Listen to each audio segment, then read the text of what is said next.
Good evening and welcome to Perimeter Institute's public lecture series here in the Mike Lazaridis Theatre of Ideas in Waterloo, Ontario, Canada.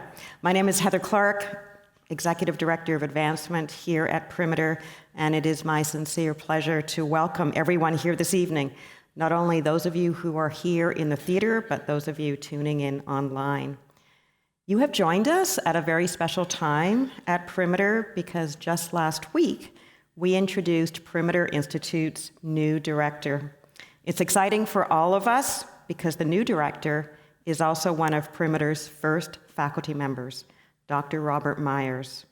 Rob's appointment follows a decade of leadership by Neil Turok, who we are thrilled is remaining at the Institute as a full-time researcher. Rob has been absolutely central to Perimeter's growth and success over the years and will now shape Perimeter's bright future.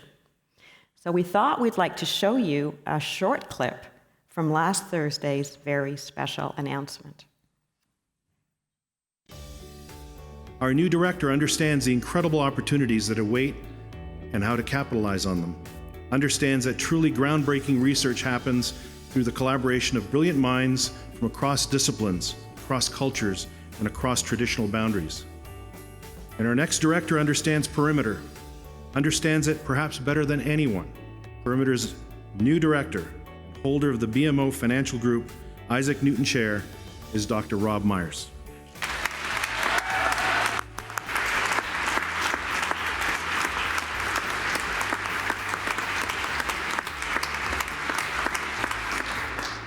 I want you to save some of that, okay? Thank you, Mike. And thank all of you for being here today. Mike's idea was to create a new theoretical physics institute. It would bring together the best minds tackling the deepest and most difficult problems in physics. It's our privilege and our shared responsibility to make Perimeter fly, to carry Mike's founding vision forward with energy, with clarity, and with wisdom. Every one of us has a role to play. So everybody in this room who knows me knows three things about me. I like to learn, I like to listen, and I like to work hard. In this job, I'm going to be doing plenty of all three. And so, my friends, let's get to work.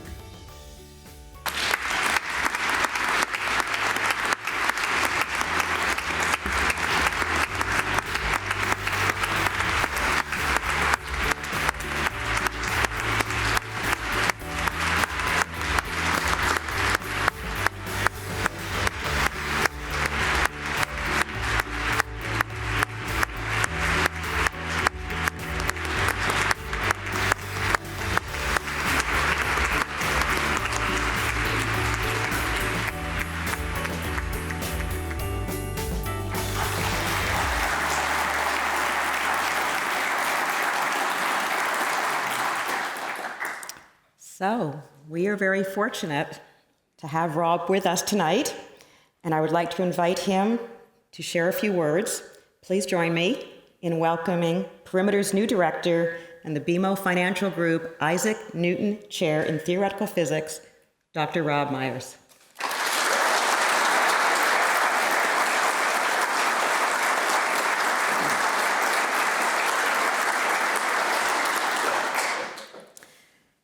Good evening. Thank you all for coming here tonight or for joining us online. It's such a pleasure for me to be standing here tonight. I've been attending Perimeter's public lectures from the very beginning. Our very first lecture was way back in the fall of 2001. We had booked Roger Penrose, a giant in theoretical physics, into one of the largest lecture halls over at the university. See, we didn't have this big, beautiful building that we have here now.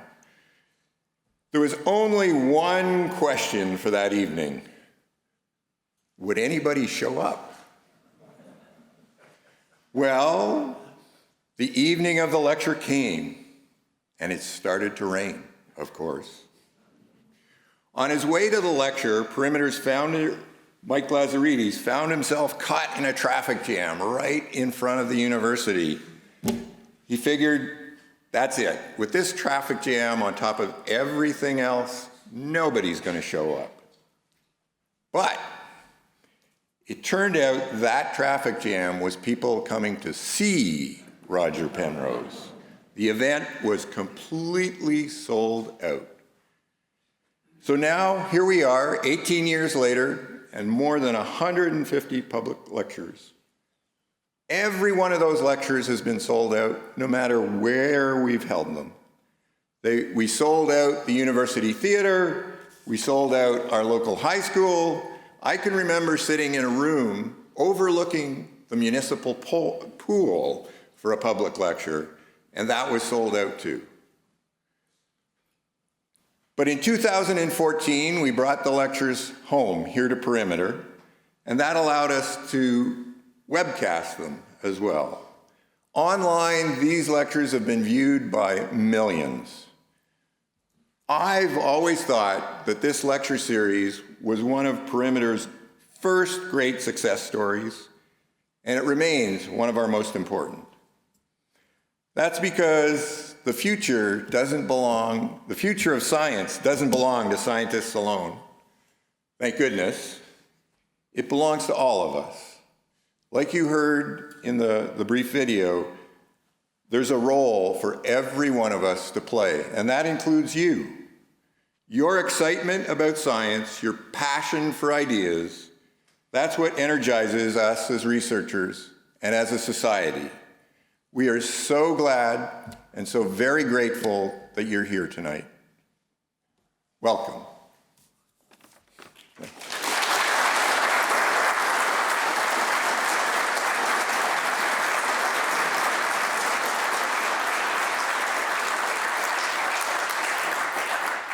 Thank you, Rob.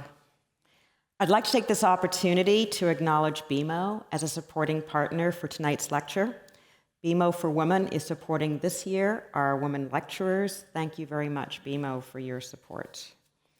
Tonight's lecture will last approximately 1 hour and will be followed by Q&A. For those of you who are watching online, we are fortunate to have Dr. Damien Pope, along with his team of PI researchers, online and ready to answer any questions you may have throughout the lecture. Please use hashtag #PILive if you want to join that conversation. I will also accept questions from the hashtag #PILive Twitter feed during the Q&A. And it is now my distinct pleasure to introduce tonight's speaker, Dr. Cather Simpson. Dr. Simpson is currently a professor at the University of Auckland with a joint appointment in physics and chemical sciences. She received her PhD in medical sciences at the University of New Mexico School of Medicine as a Howard Hughes pre-doctoral fellow. During her PhD, she became increasingly interested in understanding and exploiting the fundamental interactions of light with molecules, and she subsequently changed her career path to pursue this type of research at Case Western Reserve University. In 2007, she was given the opportunity to join the faculty of the University of Auckland and establish a new research lab, the Photon Factory. The Photon Factory is an award-winning research facility with a mission to achieve the extraordinary using state-of-the-art laser photonic technology. Her recent accolades include a New Zealand Teaching Excellence Award and the 2016 Silicon Valley Forum First Placed AgTech Medal. Dr. Simpson has been recognized not only for her research in lasers, but also for fostering innovation in undergraduate teaching, women in science, and ethics in education and research. Tonight, Dr. Simpson will discuss her own research, which explores the interaction of light with matter, particularly how materials can convert light into more useful forms of energy, and a relatively recent area of focus, its use in agriculture. So please join me in warmly welcoming to the stage Dr. Cather Simpson.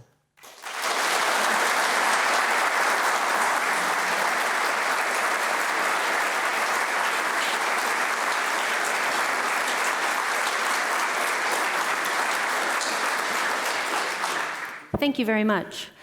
I am going to talk today about farms, food, and photonics. I suspect everyone knows what farms and food are. We have experiences with that sort of thing, but not everybody necessarily knows what photonics is. By the end of this century, you will. So photonics is the creation of light, the manipulation of light, detecting light, and using light as a tool to do really important things. And the growing importance of photonics has been recognized in 2015 by UNESCO, naming 2015 the International Year of Light.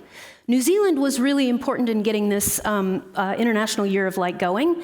And one of the things I like about our New Zealand logo is that the Maori term for light, I'm going to mangle it, ma ramatanga, actually means illumination in the form of wisdom as well as the kind of light that's shining brightly on my face at the moment.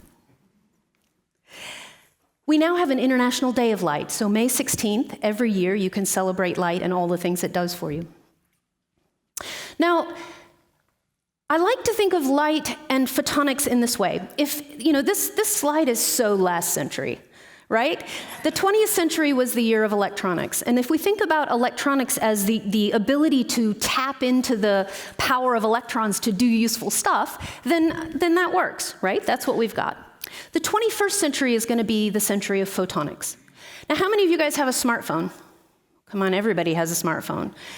A smartphone takes advantage of all of the aspects of light that you can see here. So light is an amazing, amazing phenomenon. It carries energy and it carries information.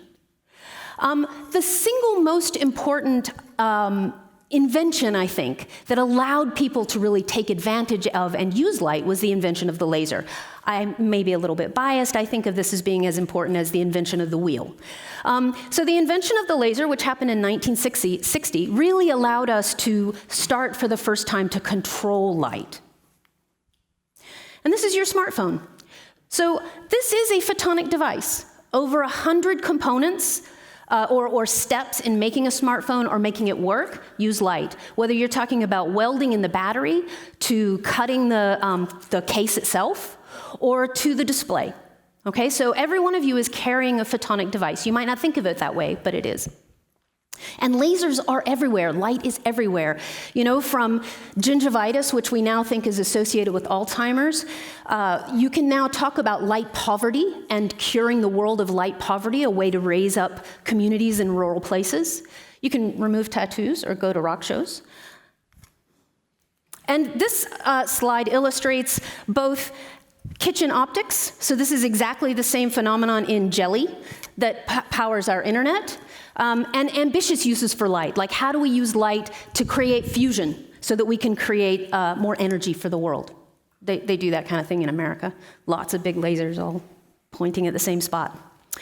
And light is tremendously economically viable nowadays. So I put up this slide to show 2005, projected forward to 2020, and you can see that almost a trillion loonies, I put it up there just to say loonies, almost a trillion loonies by 2020 will be part of our economic landscape using light. In fact, it's really hard. Light is so pervasive now. This photonic technology is so pervasive. It's really hard to come up with these numbers because it's hard to dissect out where light is having its impact. Now, those of you who are a bit more tuned on than others might realize that at this point I've gone through about 10 slides and I've talked about photonics, but I have not talked at all about farms or food. So let me draw that connection now. We live in the environment of the sun. The sun gives energy to plants that are then eaten by animals that we eat, or sometimes we eat the plants directly. The sun is basically providing the earth with all of the energy that we eat. So you can think of the sun, essentially, as our food source. It just has to go through intermediate steps. And the role of photonics going forward is in farming and in food is to increase the efficiency of those steps so that we can more efficiently and green, with green intention, harvest that energy from the sun and feed the planet. And that's what I'm going to talk about now. Now, I'm going to give you some examples. I'm going to talk about 3 different examples. And they're not all mine. The first one, in fact, is not going to be something I do in my lab, but the last 2 will be, and then we'll touch base at the end. So the first example I want to talk about is indoor farming. Now, at first glance, this doesn't seem to make a whole lot of sense. You know, you've got sunlight outside, you've got ground, you've got water, you've got everything you need to grow plants. In fact, that's most of our plants grow outside. Some of us, when we try to grow them inside, we're not very good at it. They just sort of wither and die. So why would you want to grow plants inside? Well, because it's got lots of potential for increasing our ability to feed the world sustainably. Okay, so this graph, you can see from here that growing plants inside, so indoor farming or vertical farming is what this is often called. This is from a Scientific American article. It's going to be a utopia when this comes. We'll have strawberries hanging in the air that are bigger than our head, and, you know. But the basic idea here is that if we get our photonics right, we can harvest energy from the sun.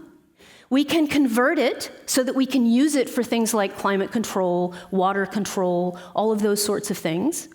And then we can grow our plants inside, where we can control all of that stuff and grow them in a more dense way. And that will give us better food. So this is obviously a vision of the future, 2009. Well, I can tell you that 2009 on this chart is way over here. And indoor farming is growing like gangbusters. Okay, it's growing like gangbusters. But as I said before, why? Like, why would somebody want to do this? Well, the answer relates to this. So all around the world, this is a global phenomenon. When you have people, they want to eat. And the more people we have, the more food we have to produce. And this is causing us a real problem. Now you can see, so this red line here is the rate of growth of the population. So we reached kind of a peak, 2%, in roughly 1970, and it's been going down ever since. And that means our population is beginning to tail off a bit. Our population increase, if you will, is beginning to tail off. But here we are roughly today, and we've got another 5 billion people, if we continue on at this same rate, that are going to be on the planet wanting to eat. And that's a problem, because right now, just feeding the people that we have means that we have to have cropland the size of South America. And if we're going to have another 5 billion people, we have to add Brazil, and we don't have that much arable land. And on top of that, we're already at a point where in many places in the world, we've essentially depleted the resources of our farmland. We can't grow effectively in places in China, some places in Australia. All around the world there are places. In fact, in New Zealand, the vice chancellor of my university likes to say that every square meter of New Zealand either has a tourist or a cow on it, and we can't get any more intense. So indoor farming ticks a lot of these boxes. The world is trying to become more sustainable. We don't want to have to, do the swift solution of eating the babies or anything like that, or tell people they can't reproduce. What we want is to be able to grow to that population size, feed those people, keep them happy, have everything be, affordable and clean. You want to have life on the land. You also want to have social justice. So this is UNESCO's sustainable goals. So this sustainable framework is now pervading what many scientists around the world are trying to do. And so what are the advantages of indoor farming? Well, actually, if you take a step back and think about it, there are lots of them. Because you're growing indoors and you can grow vertically, you can grow with a lot higher density. Because you're growing with a lot higher density, you reduce the need for workforce. It doesn't take as many people to pick things. In fact, some companies are using robots. If you're growing things hydroponically or aeroponically, it reduces the need for water. You can begin to clean and recycle your water instead of running it through your farm and dumping stuff back into the watershed of your community. You don't need fertilizers. You don't need pesticides. And if you do need fertilizers, you can do it with precision. So it can reduce the amount of fertilizer. And if you're not using fertilizers, or if you are but you're recycling, then you're not dumping all of that nitrate and phosphate into the environment. So it's better for your environment. You don't have to worry so much about the weather. Imagine what raspberries would taste like if you didn't have to worry about rainstorms and hailstorms and wind and temperatures and things like that.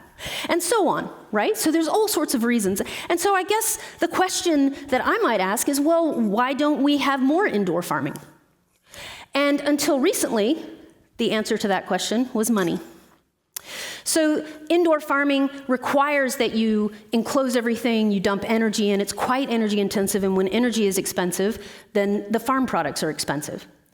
But one of the things that's happened over the last 10 or 15 years that's made indoor farming really feasible is in photonics. So it's the ability to harvest light from the sun more effectively and to turn it into the light that we want to use more effectively. So the advances in the technology itself, but at the same time, the dramatic decrease in the cost. And that's what's allowing people to take advantage of all that indoor farming. It's actually photonics. So we'll look at artificial lighting first. So I love artificial lighting, from when Prometheus brought us fire, all the way through to today where we all have little LED lights everywhere. And in fact, we worry about light pollution and shutting down our devices at night so that we can get good sleep. If you look at how artificial light has evolved over time, so notice this goes all the way back to the 1300s. This is in the UK.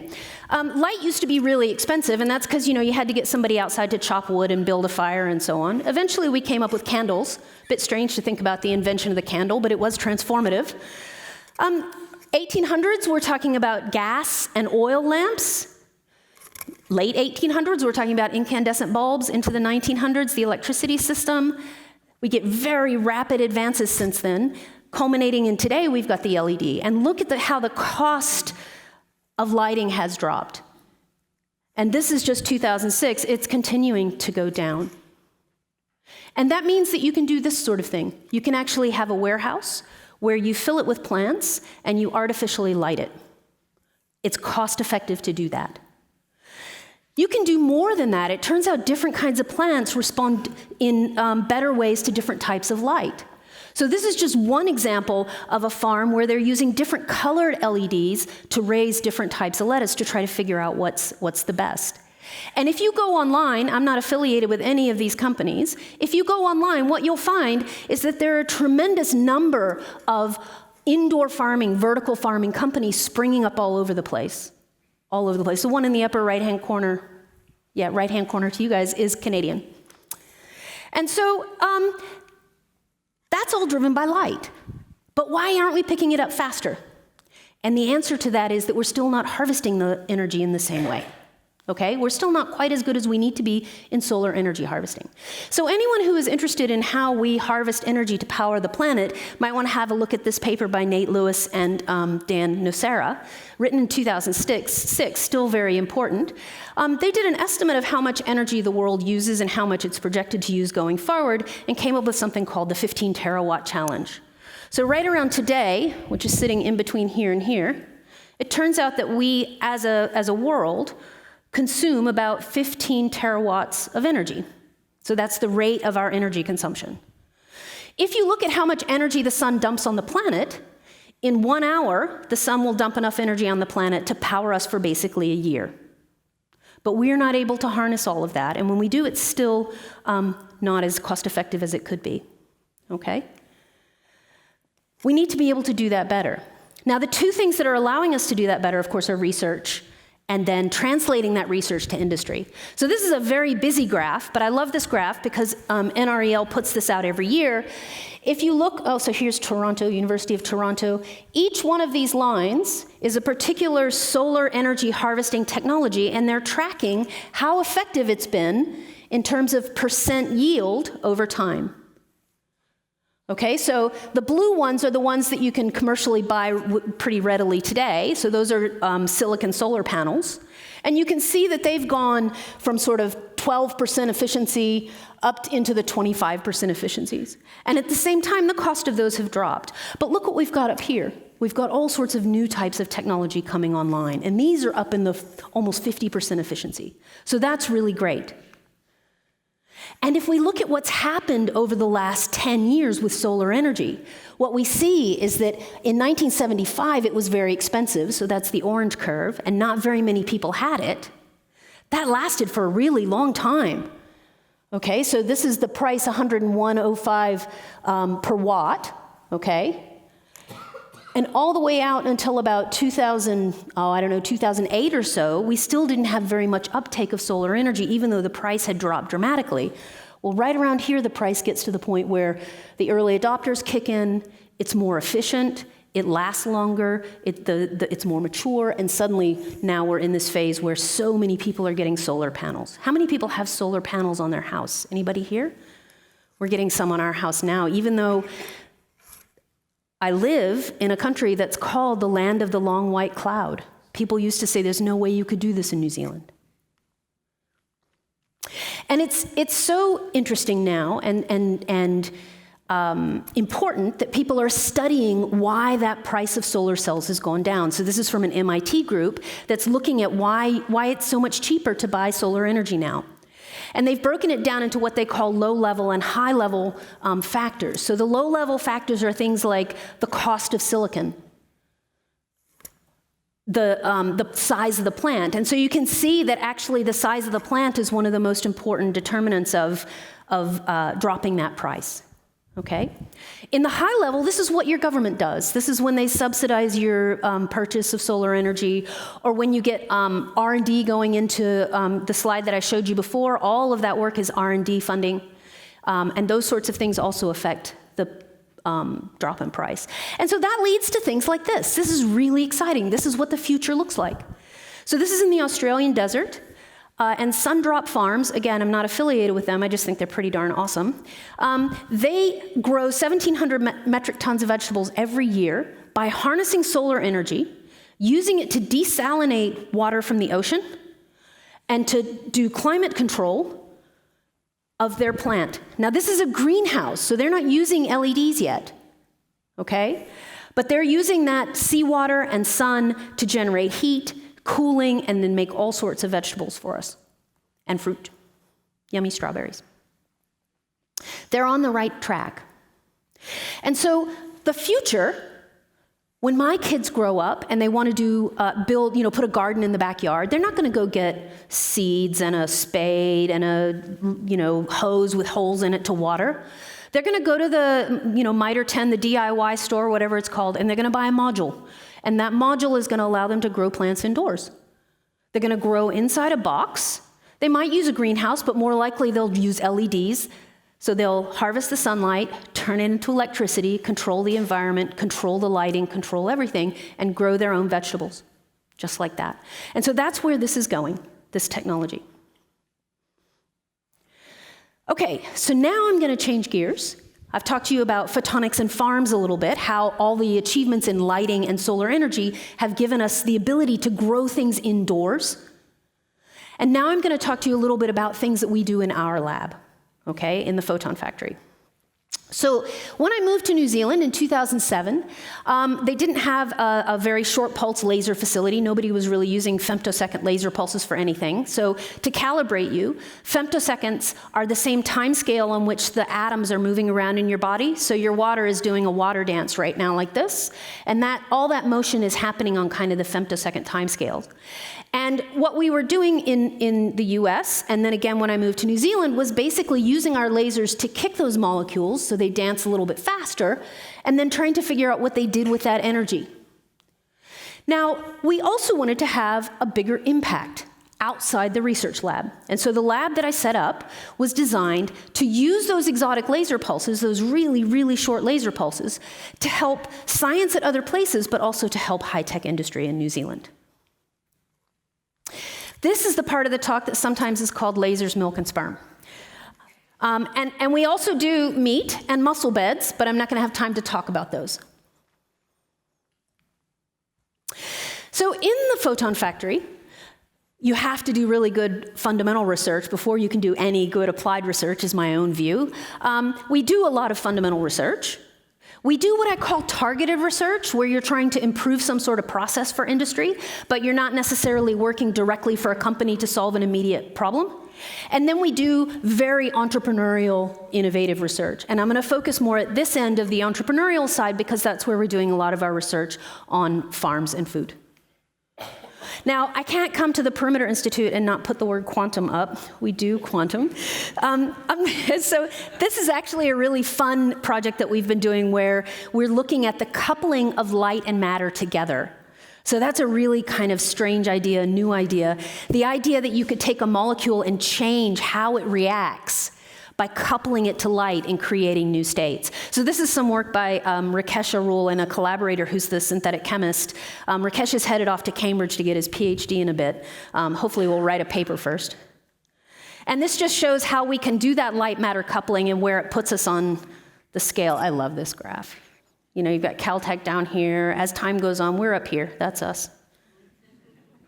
We have line envy. We're like racing to try to get just above that line before Rakesh leaves. But this is really fun, okay? And this is the kind of fundamental stuff we do. So really deep, not very applicable. We motivate it by saying, oh, we're going to make catalysis faster and so on. But actually, this is about understanding the deep details and learning how to control and do experiments and ask the right questions. The more applied stuff is the reason that I end up standing in places like this. So we've done roughly $30 million worth of work, either funded by the government or funded by industry, to directly address problems that are facing the real world, okay? And to calibrate you, that's about $6 or $7 for every man, woman, and child in New Zealand. So it's like everybody missed a cup of coffee and put it in our lab instead. It also leads to things like this. So this is the prime minister, the former prime minister. You guys have a very sexy prime minister. We do too now. But at this point, Bill English was our prime minister, and he came and made a funding announcement in our lab, along with the Minister of Science and Innovation. And that's my son, Henry, who got a selfie out of the thing. I was still a little shocked when he just reached up and put his arm around the prime minister. I was like, oh my God. But, you know, he was very... And we're also, in a couple of years ago, we got named Ministry of Primary Industries Champions, you know, so I feel like I should be wearing my underpants on the outside and I should have a cape or something, right? But that's because we've been using our physics, all of that stuff we do with lasers and light matter interactions and how we control light to help agriculture problems, okay? And how do you do that? Well, you listen. So in about 2011, a dairy investor took me out for coffee and said, there are 5 problems facing the dairy industry, can you help? And I thought, sure, why not? Yeah, why not? And chose sperm sorting, of all things, right? That's totally obvious, isn't it? That if you're a laser person, you would be thinking about sorting sperm. Well, we formed a company called Engender, and Engender is now a real company that sorts sperm by sex for the dairy industry. So I'm going to tell you that story. So for her to make milk, she has to have one of those, but not all of those are equal. And the number one genetic determinant that a dairy farmer would like to control is the sex of the offspring. And so our company is set up to do that. So we designed our technology to use microfluidics. So this is channels the size of a human hair. Inside those channels, the flow is all laminar. So there's very little shear stress on the cells that are in those flows. The cells come into the microfluidic channels. They're stained before they come in for DNA content. Now, it turns out that the X chromosome is just a little bit bigger than the Y chromosome. So when you make them glow, the females are a little bit brighter than the males, which is not that hard to remember. And so the cells come into the channels. We use a laser, right? Light exerts a force. Turns out sperm cells are really shaped strangely. I'm going to show you the effect of that in a minute. But they're about 10 microns by 5 microns by 1 plus a tail. So it's like trying to sort a Frisbee. So we orient them in the channel using a laser. We then use another laser to make them glow, to make them fluoresce. And then the key here, the new part of our technology, is that we use a laser to actually nudge them inside that channel. This is what it looked like a few years ago. Here's our microfluidic chip. You can see we have optics and nanosensors and pumps coming in. We've got imaging things to look at what the cells are doing while we're moving them around. The business model is you've got something about the size of a Xerox machine, a big one like that, a desktop one. And these chips are consumables. You make them for $10 and you sell them for $1,500. Okay? Not bad, eh? What's the physics? Well, it turns out light imparts a force. So everybody who's got glasses on right now, you know when they start slipping off your face? No, it's not. The force isn't that strong, but it could be. It's because you've got light coming in, it changes direction. And you know F equals ma. Acceleration is about changing direction as well as speeding up and slowing down. And so essentially what you're doing is you're using the transmission of light and its changing direction to impart a force to a particle. And you can think about that force in 2 ways. There's a force that essentially pulls the particle into the center of the beam, And there's another one that sends it shooting off in the direction of your laser beam, if you get the optics right. So anybody who's heard of laser tweezers, it's the same kinds of forces that are used in laser tweezers, it's just we've got it set up a little bit differently. This was one of the Nobel Prize-winning scientific areas last year. So Arthur Ashkin is the guy who invented laser tweezers. It turns out these guys invented a particular type of femtosecond laser that we use in all of our fundamental science. So, you know, this is like the photon factory's Nobel, no, we didn't win the Nobel Prize, but we use all of that science, which is very cool. Oh, so now I'm going to show you how it works.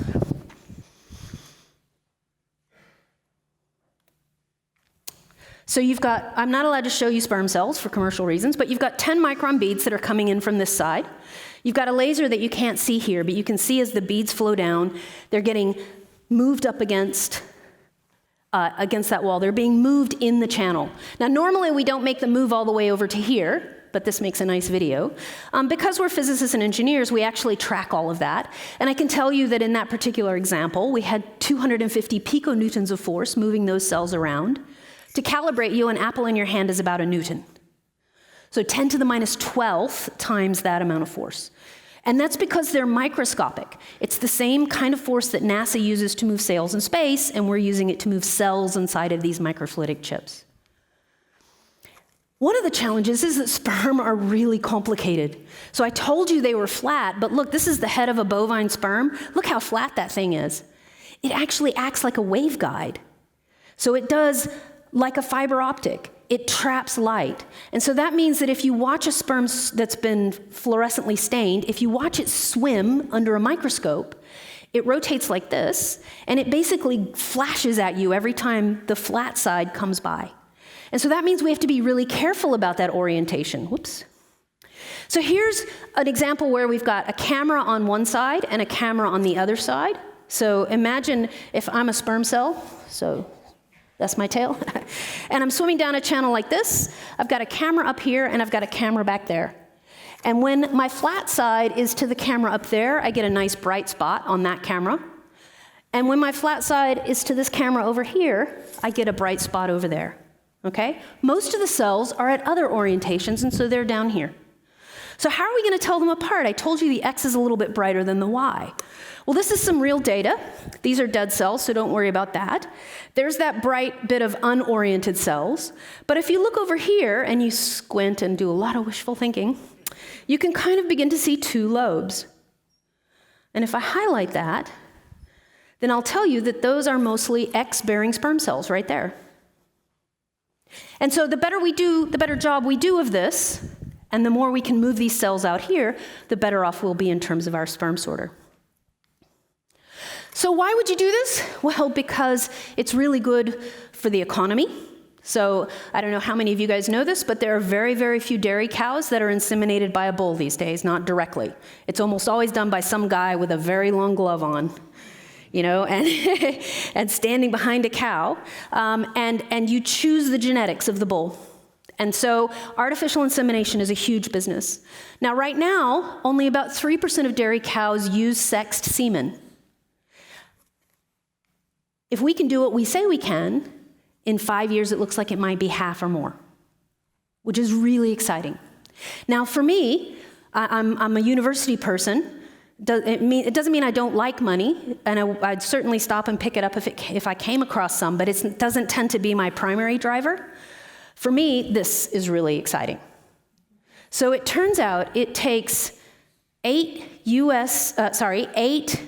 Indian dairy cows to make the same amount of milk as 1 US dairy cow. It's about 7 to 1 for India versus Canada, okay? And that's because in the US and Canada, in the OECD, we've been using genetic acceleration through artificial insemination for yonks. India has more dairy cows than any other place on the earth, 45 million. And all of their dairy cows are not very productive. So think about that. If we could improve the productivity through sex selection of the Indian dairy cow industry, we could reduce the impact of dairy on the environment while still giving the Indians a really amazing source of milk. And so you can look at projections like this. So this is a graph that essentially is basically milk per cow on this axis and number of cows on that axis. And it's looking at projecting, whoops, it looks like it's cut off at the end. It's projecting what's going to happen by 2027. And by 2027, you can see that India is projected to have a whole lot more cows, but they're not going to be very much more productive. Whereas China is predicted to have fewer cows that are much more productive. And so our technology is designed to be able to drive dairy in that direction. How do we continue to make more milk so that kids can get the protein and fat they need to grow, and at the same time reduce the impact of dairy on the environment? So where is Engender today? So Engender, like I said, started around 2011, 2012. We were in the middle of a Series B fundraise at the end of last year. And so we had met a really important technical milestone in the end of 2017. That was quite exciting. We did win a bunch of awards. So the gold medal in Silicon Valley was for Engender. And then we got acquired. So an international animal genetics company, herd improvement company called CRV, which is based in the Netherlands, essentially came in and bought Engender, which was very interesting. As I said, the original business plan was kind of manufacturing. We were going to make chips at $10 each and sell them for $1,500, and it was kind of what you call the razor blade model in companies. So that's how we were going to make a lot of money, right? Now what we want to do, CRV, is all about better cows and better life. And so CRV is driven to make a really great sexed sperm semen option for farmers so that we can improve dairy all around the world. And I like that. That certainly is more in line with my own values. So this is exciting. My next job, so up until December 31st, I was a university professor who also had a spin-off company and worked in that. And now I'm leading a spin-off company to turn this contraption into a product. And I am a university professor as well. So we'll see how that goes. It's very, very different. And that's the Engender story. That came from sitting over a cup of coffee with somebody who said, here's a problem, can you help us fix it? The next story I want to tell you about is called Orbis. So Orbis is a story about point-of-cow diagnostics. So every dairy farmer would love to be able to say, that cow, Maisie, has an udder infection. I can't see it yet in my milk. Buttercup puts the most protein and fat in my milk. Right now, farmers get that kind of information at a herd average, so they tend to get a test done every time the milk truck comes and picks up the milk out of the vat, and it tells them what's going on an average, but that means they can't really drill down and see it on an individual cow-to-cow level. And Orbis is designed to do that for them. So you remember the picture of the lab on a chip for Engender? You know, that was actually chip in a lab, wasn't it? You know, it's got this chip and it's got all this stuff. You're never going to put that in a dairy farm. How many people have ever been to a dairy farm? Yeah, that's right. So can you imagine having nano pumps and all of that stuff underneath every bale, every milking? As soon as she evacuates herself, your entire system would just be ruined, right? And so we had to design something that was more robust. And the way to do that is to use the physics of a spinning disk to control all of your flow. So Orbis uses microfluidic technology, but it's about sampling and sensing, not so much about forces, okay? And the way it works is, you can't tell just from looking at this, but this is actually spinning at about 3,000 RPM, okay? And the milk is coming in the middle, and you can see it fills up here and gets spun down into here. We can put different chemicals in the different chambers. We can put lasers in to read out what's in each of those. And the technology that allows us to do that is the same technology that's in every one of your cars right now if you have a CD player. So when you want to look at a particular type of metric, like protein and fat content, you put in one disc. When you want to look at progesterone, because you want to know whether it's time for Daisy to be made pregnant, is she ready? Then you put in another disc. It's the same as whether you do classical or pop. You don't change the reader. So all of the innovation and novelty is on the disc itself. And it's hardy and it's robust, and it's because we're using all that physics associated with spinning and rotating and acceleration and deceleration and so on. Farmers want this. That's because The global cost of mastitis is really high. In New Zealand in particular, we have a cyclical farming system. So that means if a farmer misses pregnancy at the very beginning, they've lost an entire productivity of milk until they can get the cow pregnant again, and that shortens how much milk they're going to get out of that cow this year. It's the same for other places where you guys probably go year-round. Certainly in the U.S., they go year-round. You don't lose quite as much. And of course, you'd like to be able, as I said, to pick the cow out of your herd that you really want to breed with that top bull. And you want to make sure, using engenders technology, that you make a girl out of that. Right? The cow that's not doing so well, but you're not ready to cull, you want to maybe breed her against a top beef bull and make a boy. And you want to identify her early, before you spend a lot of money feeding her and raising her up. So as I said, we use, in this case, the photonics is all in sensing. So we basically use light. You remember how I said we use our lasers to make molecules jiggle around, and then we look at how they jiggle? That's exactly what we do. That pattern of jiggling, those vibrations, are related to the composition of the material itself. And so this is actually a spectrum of milk. A laser has come in. We've then collected the light that comes back off the sample, and we've plotted it as a function of frequency, and in this particular case, it's telling me that I have melamine in this sample. This is not everything in milk. Milk is really complicated, over 10,000 different molecules. And so milk is one of the most complex fluids there is out there. And so using these lasers to probe milk means that we also have to use fairly sophisticated data analysis techniques. So we do quite a lot with that, and we're actually moving into a machine learning space so that we can train our algorithms to be able to pick up things like the different fatty acid distributions. We can tell you whether a cow's been fed on grass or on grain. We can even tell you how much supplement by palm kernel they've had. We can tell you whether that cow is good for making Greek yogurt or is really good for making cheddar cheese.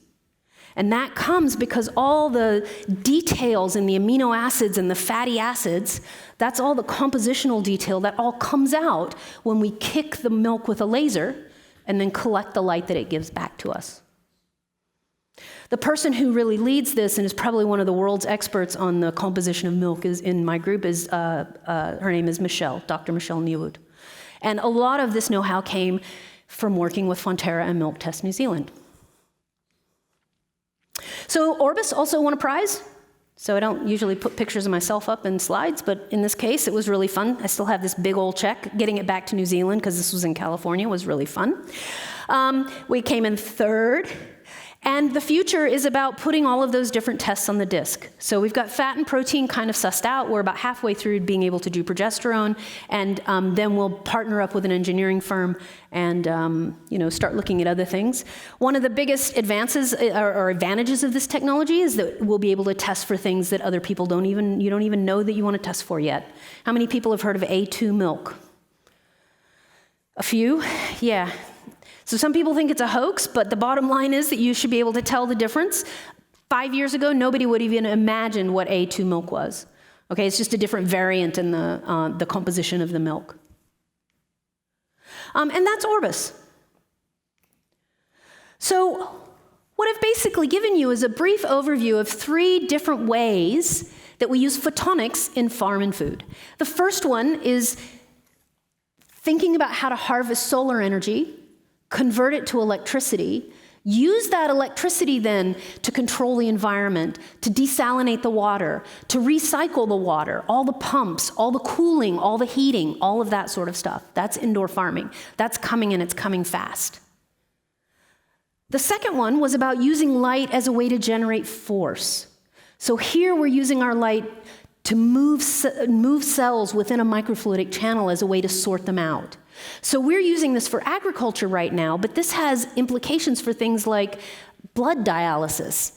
Imagine if you have a disease where you've got activated T cells.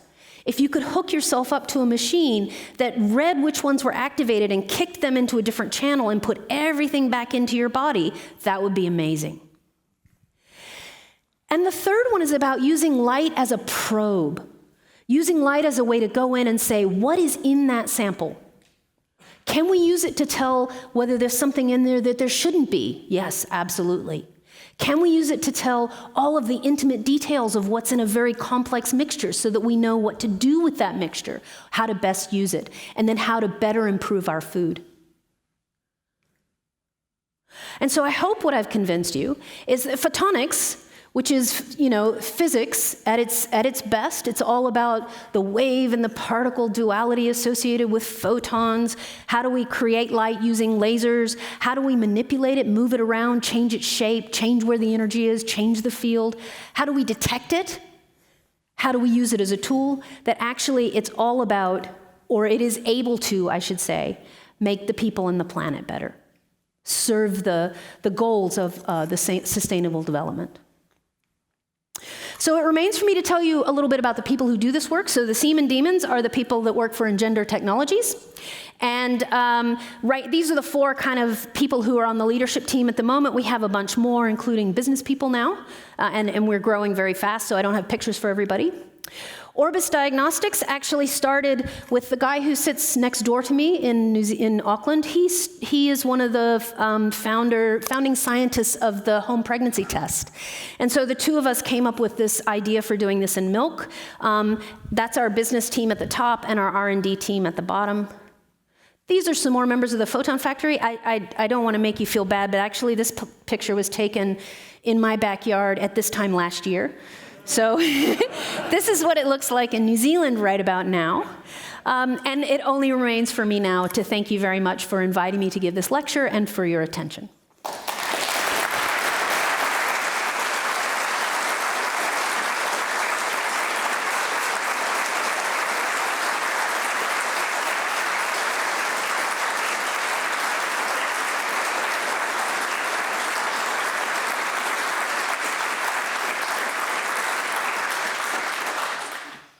Thank you so much, Cather. Wow, fascinating. I think we're all going to stare at our milk in a little different way when we pour it on our cereal tomorrow morning. We're now going to open up the floor for questions. The microphone is right over here, and I would just ask that you limit your questions to 1 question and make sure that it's concise and on topic and relevant. Thank you so much. Yes? Hi. Thank you for the talk. I have a practical question. I'm not sure if you can answer it for about your process. But so you have laser vibrational spectroscopy with DIS. How do you calibrate so that the farmer doesn't have to calibrate this process so that each one, your results are going to be accurate every time that you do your test? So you've actually picked out exactly the thing that we've been working on for the last 2 years. So the calibration is really important. And so there are a couple of ways to think about how you calibrate. One is that we know a lot about the composition of milk, and we're sitting in a chemical sciences department as well as in physics, and so we can break it down into its components and look at the signatures of each one and then compile it all back again, okay? The other is that you can take those spectra and then you can do analysis tests, chemical analysis, completely different way, to get, say, the protein content and the fat content. And without trying to identify which peak in the spectrum is giving you exactly which protein and exactly which fatty acid, you essentially correlate the shape of the spectrum with what you get from your chemical analysis as your gold standard. And that's the way that we've been going. So we've been using that kind of gold standard as a way to train our computer to recognize C14 fatty acids versus C12 versus C10 versus other things, right? And to essentially light up whatever that complicated pattern in the spectrum is that tells us what that component is. Yeah, that's a really good question. Thank you. Thank you. I've got some online questions. Does vertical farming only apply to crops, or can it work for dairy, poultry, and swine too? Wow, that's an interesting question. So I think in many places you would say that we're already kind of doing vertical farming for livestock. And it gets kind of a bad rap. If you look at, say, the United States and you go visit a dairy farm, you'll often find that the cattle are on concrete blocks. They never go outside. In some sense, that's intensive. It's not vertical, like we're not stacking them on top of each other. I don't think they would Yeah, but it certainly is intensive. You're putting them in a much closer, much more dense space than they would want to be in the sort of natural world. And that generates all sorts of problems, but it also, I think, informs what we're doing with the crops. So some people have merged things like aquaculture with agriculture in a vertical way. So there you might be growing fish in your fish farm and using the effluent from the fish to help fertilize your lettuce farm on top. And so those sorts of things are certainly happening. Yeah. Okay. Another online question. Will vertical farms be able to produce staple crops like wheat, rice, corn, and beans? That's an excellent question as well. So yes, some people are in fact using those sorts of techniques to do more intensive farming of staple things like wheat and corn and things. It's not quite as natural. So the things that are coming first are things like berries. So that's why I mentioned Driscoll's berries. Probably everybody's had Driscoll's berries. They're one of the biggest farmers of Driscoll's, of berries. And imagine what the flavor of a raspberry if you didn't have to think about how long it sat on the shelf. If you had the raspberries growing in the building next door and you could just walk over and they were only bred for flavor and texture, wouldn't that be amazing? And so things like berries and things like leafy plants, kale, lettuces and things like that are the ones that have come along first. Tomatoes are big as well, so. Thanks so much for being here tonight. My question is surrounding the growth of the cultured meat and cultured dairy industry. Yes. And if you see that as a competitor or as a potential partner for your technology. I certainly would not slow down the growth of cultured meat or artificial meat. Now, do I think we're going to end up having that on our steak, on your plate when you go out for a steak? Probably not. But it wouldn't surprise me if 10 years from now, McDonald's hamburgers weren't made from artificial meat, essentially. And you won't be able to tell the difference. And with a McDonald's hamburger, that's not what you're really there for anyway, right? You don't go there to get high quality meat. I'm not saying it won't be high quality, that came out all wrong. But I think that in the fast food industry is where you're going to see it gain traction first. And of course, you can already see it, like when I flew over here and I was in the airport, I could go buy an ultimate burger or whatever it's called, an Impossible Burger, that's what it's called. Yeah. Okay, interesting, thank you. Hi. Thanks a lot for coming. Anyway, my question is all light equal in terms of you had different wavelengths of light, different colors affecting the different plants. And I wondered, how do the wavelengths affect the growth? Is there any difference? And is there any difference in maybe the efficiency of the photon effect, like the chloroplasts? Absolutely, absolutely. So different plants respond to slightly different color palettes of light, and they grow at different rates depending upon what color is on them. We're still understanding quite a lot about that. So the picture that I showed you from the Japanese group was actually from a university where they're testing out how those different colors of light affect the growth of the plants. We still don't know as much about it as we would like. Most plants grow, across kind of the visible to UV spectrum, and so, but where they're growing in that most efficiently is very exciting. Yeah. Can I ask one more? Is moonlight any different than sunlight? Because you hear about plants that are harvested in moonlight and they, flower in the moonlight. Is there any difference? So moonlight is different from sunlight in that it's reflected off the moon. So it's the same photons. There's no difference in terms of the properties of those photons. It's got a different spectrum, so it's just going to have a different series of wavelengths. Yeah. And that would affect the plant. Yeah, absolutely, absolutely. Yeah, good question. I have another good question online. Can some of the sensing techniques you described be used on humans to detect illness or genetic problems, and is it happening already? So, the title of this was Food, Farm, and Photonics, but that woman I showed you who's our expert in milk, she now has a grant to do the same kind of thing with a handheld device that will diagnose and type the type of skin lesion that you have. And so she's in a 3-year, $1 million project to develop proof of principle using the same kinds of ideas that we're using for milk, but basically so you can go up to, grandpa who won't go to the doctor and say, Grandpa, go to the doctor. And so she's in clinical trials right now, looking at ways to take those complex spectra. I'll just give you an example. Turns out there are two forms of lupus, a particular type of lupus, one of which causes disfigurement, deep scarring, and the other doesn't. And at the moment, doctors can't tell early enough which one you've got, but she can with her spectroscopy.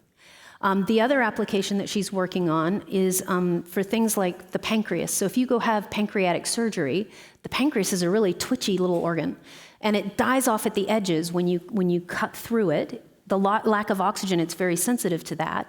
And if the surgeon goes and sticks it back together, stitches it back together through tissue that's not healthy any longer, it will just come apart.